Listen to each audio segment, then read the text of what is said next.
New day, gym day. Another day, workout na sad kita. Good morning, Arizona. Yes, tinood na jud ni. Jari ako sa gym, kaya mag-workout lagi ko na kita. Kaya dahil dili na matabang baga, sobra na kantaan ni pagka-fat oy. Anyway, lang pa sila pag nasa tamang tao ka na. Tataba ka. Oh, sorry na. Happy weight, John. Happy weight, okay? Princess treatment lang jud ng age baby girl karon og sa bagan again good siya ana ng weight. Excuses ko so gagajud mo kaon, haha. Anyway, so this is me going to the gym. Just don't ask me what kind of workout it is cause wala ako mahibayo. Basta mo na dyan. A little here and there from my fiance, Facebook, YouTube, Google, basta kaya mo na dyan. So, gunahan ako na gym kay ka-social batan on. Sas at chusera raga dyan. Sawi na.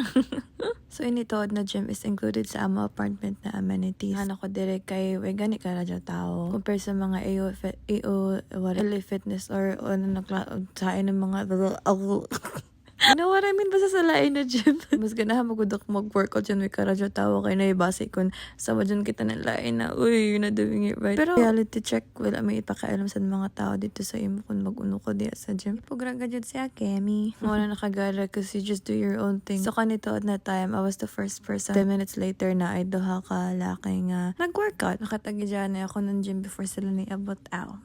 Anyway, dili jud ko hilig mag-workout. Kakapay ba ya? Kalisod ay. Pero sinasabit na ta mag-grato sa kalendaryo, start na ta mag-workout. Basta dyan siya ana at first time. Pero pag once you get used to it, marag kagana na ba? Tapos marag hanap ni mo ang feeling sa board na tagkapay na dyan siya. Hala, sige. Tatat masajaw na dyan. Gawalingaw. I was here at rain na. Kasi in the same percent, there was same na. To know. Open in the back under the air na. Ooh. There's my ego boo. Say ya in the for a minute. Basta mo na dyan. Makakanta man lamang tayo ng ahat. Tapos nagdirakan. Kiba sila kung sige sa dyan na way kanta. Dugdaga dyan. Sakto na ang gara. Balik na ta workout. Gabi ka copy ba dyan mag voice over. So muhilaman na ako kadali ha. In 3, 2, 1.